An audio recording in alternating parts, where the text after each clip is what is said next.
Hello friend, welcome my YouTube channel of maths वाला।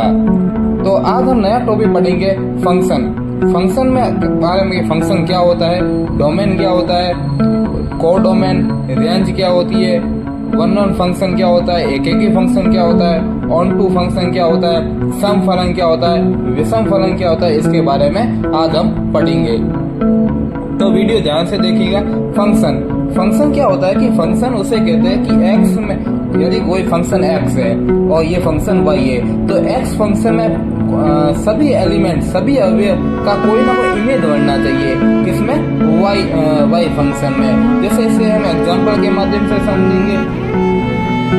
माना कोई ये फंक्शन एक्स है और ये फंक्शन वाई है, तो एक्स में माना कि 3 एलिमेंट है, एक्स, वाई और जेड। वाई एक्स फंक्शन आ गया तो इसको एलिमेंट ए, बी और सी मान दे देंगे। वाई फंक्शन है तो माना इसमें भी 3 एलिमेंट है, 1, 2, 3। ये हमने क्या एलिमेंट इसको माना है। अब एक्स फंक्शन का इमेज क्या बनेगा? एक वाई है, ए बी सी माना था ना, तो बी फंक्शन का इमेज क्या बनेगा? 2 और सी फंक्शन का इमेज क्या बनेगा? 3। तो एक्स फंक्शन के सभी अवयव का कुछ ना कुछ प्रतिबिंब वाई फंक्शन बनना है, तो ये क्या होगा? फंक्शन हमारा होगा। एक ध्यान रखने की बात ये है कि अगर इसमें माना कि एक्स फंक्शन है, उसमें 3 एलिमेंट है, ए, बी और सी। वाई फंक्शन है, उसमें एलिमेंट है 4, ए, बी, सी, डी। इसमें क्या ए फंक्शन है, उसका प्रतिबिंब क्या बनेगा? ए, बी का क्या बनेगा? बी, सी का क्या बनेगा? सी। क्या ये फंक्शन होगा या नहीं होगा? तो ये फंक्शन जरूर होगा, क्योंकि इस एक्स एलिमेंट के सारे अवयव का प्रतिबिंब वाई फंक्शन में मौजूद है, तो ये फंक्शन बनेगा। अब नया एग्जांपल के माध्यम से समझेंगे कि आपको बताना ये फंक्शन होगा या नहीं होगा। तो एक्स फंक्शन माना कि 2 एलिमेंट है, ए और बी। वाई फंक्शन में 3 एलिमेंट है, ए है, बी है, सी है। एक एलिमेंट माना कि एक्स फंक्शन में एक एलिमेंट है, ए का ए अवयव, इसका कुछ इमेज बनेगा ए। ये हमें क्या है ना मानना है। इस ए अवयव इसका इमेज बनेगा बी, और बी अवयव इसका इमेज बनेगा सी, यानी प्रतिबिंब बनेगा। क्या ये फंक्शन है या नहीं? तो ये फंक्शन हमारा नहीं होगा। ये फंक्शन हमारा नहीं होगा।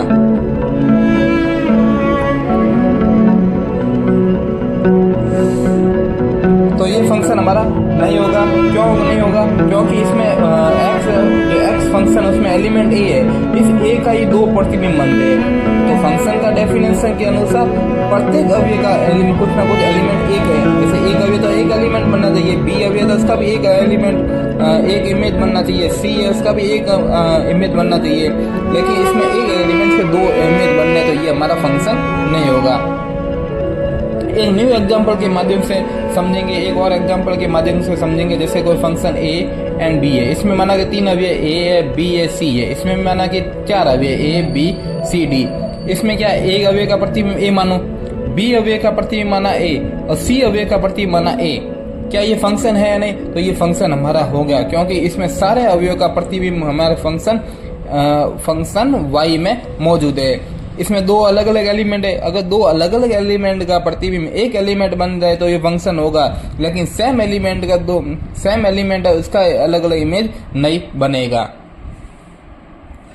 अब हम समझेंगे डोमेन क्या होता है, कोडोमेन क्या होता है, एंड रेंज क्या होती है, इसके बारे में समझेंगे। डोमेन को हिंदी में कहते हैं प्रांत, इसे कहते हैं परिसर, और इसे कहते हैं डोमेन, इसे कहते हैं सप्रांत, इसे कहते हैं परिसर, यानी रेंज। कहाँ तक ये मतलब फंक्शन कहाँ तक जाएगा, इसे हमें ये शो अप करता है। डोमेन उसे कहते हैं कि यदि कोई फंक्शन में जो वैल्यू हम पुटअप करते हैं उसे क्या कहते हैं? डोमेन कहते हैं। और जो पुट करके जो निकलती है उसे सप्रांत कहते हैं। और रेंज का मतलब क्या होता है? उसकी लिमिटेशन कहाँ तक है, उस फंक्शन की लिमिटेशन का, अगर नेचुरल नंबर तक है, परिमेय संख्या तक है, पूर्णांक की संख्या तक है, ये हमें क्या बताएगा? रेंज बताएगा। ये लगभग क्वेश्चन में मैंने गिवन दिया होता है। जैसे माना तो इसे एग्जांपल के माध्यम से समझेंगे। माना कि ये फंक्शन है और ये फंक्शन, माना कि 2 फंक्शन है एक्स एंड वाई। इसमें एक इमेज है ए, बी, सी एंड डी। इसमें भी इमेज 1, 2, 3, 4। इसे माना कि एक फंक्शन का इमेज क्या होगा? 1, बी का इमेज क्या होगा? 2, सी का इमेज क्या होगा? 3, डी का इमेज क्या होता है डी। तो ये हमारा जो हमने क्या किया एस फंक्शन में ये क्या किया पुटअप किया और इसका इमेज मिलकर हमें ये प्राप्त हुआ। ये हमको क्या मिलती है गिवन है, ये हमको हमने पुटअप किया और ये कमिंग हमें जो प्राप्त हुआ है। तो इसे कहेंगे प्रांत, इसे कहेंगे डोमेन, इसे कहते हैं स प्रांत, इसे कहते हैं कोडोमेन। अगर इसकी रेंज पूछे तो रेंज कहाँ तक आएगी 1 2 3 4। तो इसकी रेंज अगर पूछेंगे तो इसकी रेंज आएंगी 1 2 3 4, क्योंकि इसकी रेंज 1 2 3 4 तक ही इसकी लिमिटेशन है। अगर नेक्स्ट एग्जांपल है ए बी सी और डी, इसमें 4 एग्जांपल है, इसमें 1 2 3 4 5 ये हमने क्या माना है। इसका माना इमेज क्या है 1, इसका इमेज क्या है 2, सी का भी इमेज क्या है 2, डी का भी इमेज क्या है 1। तो इसमें ये क्या है ए बी सी डी क्या है इसकी प्रांत होगी, एंड 1 2 3 4 इससे क्या होगी सप्रांत होगी, कोडोमेन होगा और इसकी रेंज होगी 1 एंड 2। 1 और 2 मतलब इसकी क्या होगी रेंज, 1 एंड 2 इसकी रेंज होंगी। इतना समझ में आया। इसके बाद पढ़ेंगे हम वन वन फंक्शन और onto function. One one मतलब एक एक ही फंक्शन,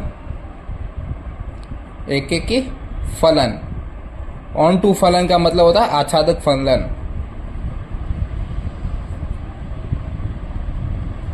वन वन फंक्शन और ऑन टू फंक्शन क्या होता है इसके बारे में। वन वन फंक्शन उसे कहते हैं जिसमें डेरिवेटिव का सबसे पहला होता है, इसमें दो पहला स्टेप डेरिवेटिव का मान 0 या 0 से बड़ा होना, नहीं 0 से बड़ा ही होना चाहिए, और इसमें या तो 0 से बड़ा होना चाहिए या 0 से छोटा होना चाहिए। मतलब फलन या तो हमें फलन वर्धमान होगा या फलन ह्रासमान होगा। इससे भी हम एग्जाम्पल के माध्यम से समझेंगे ताकि अच्छा आपको समझ में आए। पहला एग्जाम्पल देंगे एस स्क्वायर। अगर एस स्क्वायर परीक्षा में क्वेश्चन आएगा एग्जाम में के कि एस स्क्वायर ये 1 टू फंक्शन है या ऑन टू फंक्शन है, तो इसके एस स्क्वायर का सबसे पहले आपको ग्राफ बनाना पड़ेगा। एस स्क्वायर का ग्राफ सबको बनाना था, नहीं बनाना तो हम सीख लेते हैं। जैसे एक्स बराबर हमने जैसे एफ एक्स बराबर सबसे पुट किया एस स्क्वायर, तो एक्स अगर मैं एक्स बराबर 0 पुट, अगर मैं एफ एक्स बराबर 0 पुट किया क्या आएगा 0। 1 पुट किया तो क्या आएगा 1। एक्स बराबर 2 पुट किया तो क्या आएगा 2। एक्स बराबर 3 पुट किया तो क्या आएगा 3। एक्स बराबर -1 पुट किया तो क्या आएगा 1। एक्स बराबर -2 भी पुट किया तो क्या आएगा -2 पुट किया तो आएगा 4। इसमें भी 2 पुट किया 4। एक्स बराबर -3 पुट किया तो आएगा 9। इसमें भी क्या आएगा 9। ठीक है, तो इसका ग्राफ ऐसे बनेगा, इसका ग्राफ बनेगा ये वाला ग्राफ। एक्स बराबर 0 पुट किया 0, 1 यहाँ पर होगा और 1 यहाँ पर हो गया, 2 यहाँ पर होगा और 4 यहाँ पर होगा, 3 यहाँ पर होगा, 9 यहाँ पर होगा। तो ये मतलब ये हमारा एक्स पुट किया और ये एफ एक्स जो प्राप्त होता है, इसका ग्राफ ऐसे बनेगा। सेम फलन हमने क्या पुट किया -1 पुट किया तो क्या प्राप्त हुआ -1 पुट किया तो 1 प्राप्त हुआ। उसी प्रकार -2 पुट किया तो क्या आएगा 4 प्राप्त हुआ। -3 पुट किया तो क्या होगा 9 प्राप्त हुआ। तो ये सेम फलन भी कहते हैं, सेम फलन कहते हैं।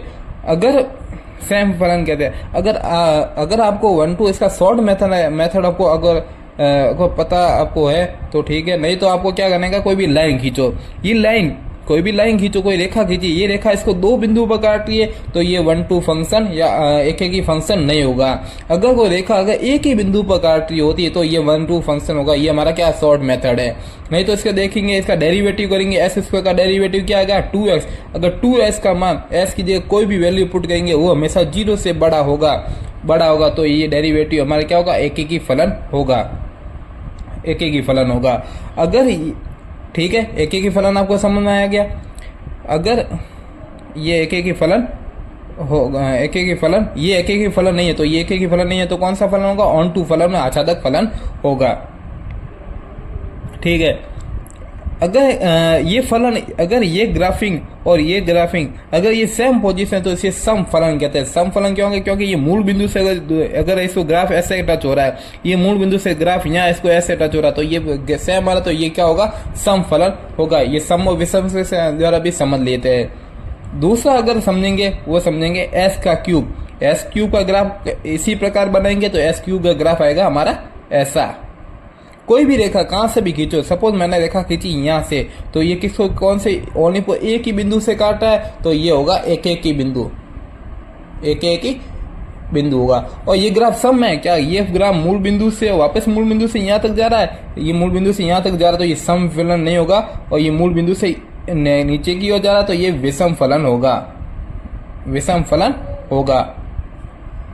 न्यू एग्जांपल जैसे मॉड एक्स का अगर ध्यान रखेंगे, मॉड एक्स है, मॉड एक्स का ग्राफ कैसे होता है, ऐसे होता है एक्स। मॉड एक्स का मतलब होता है कि एक्स होता है वो नेगेटिव, एक्स का मान होता है जो नेगेटिव टू पॉजिटिव होता है। मॉड एक्स का मतलब होता है कि एक्स के अंदर कोई भी वैल्यू अगर पुट करेंगे तो हमेशा हमें पॉजिटिव मान ही देगा, उसे कहते हैं मापांक फलन, मॉड एक्स फलन कहते हैं। ठीक है, एस के अंदर माना कि 1 पुट किया तो 1 आया, 2 पुट किया 2, 3 पुट किया 3, -1 पुट किया 1, -2 पुट किया 2, -4 पुट किया 4।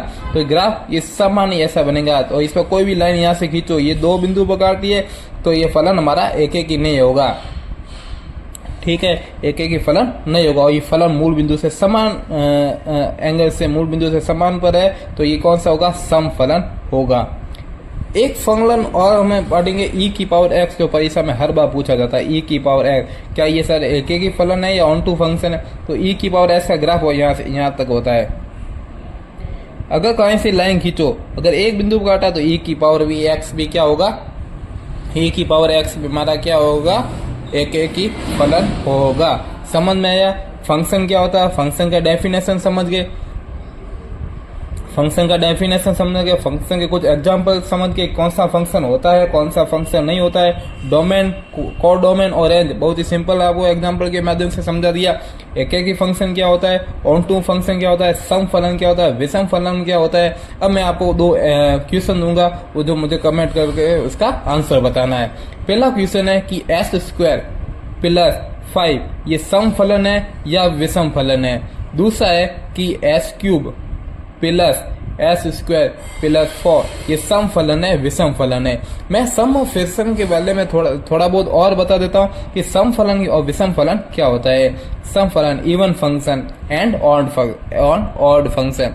सम फलन वैसे अगर मैं इसमें क्या s की जगह अगर मैं 1 पुट किया तो 1 आया, -1 पुट किया 1 आया। इसमें क्या किया, s³ की जगह में क्या गया, 1 पुट किया 1 आ रहा है, -1 पुट किया -1 आया।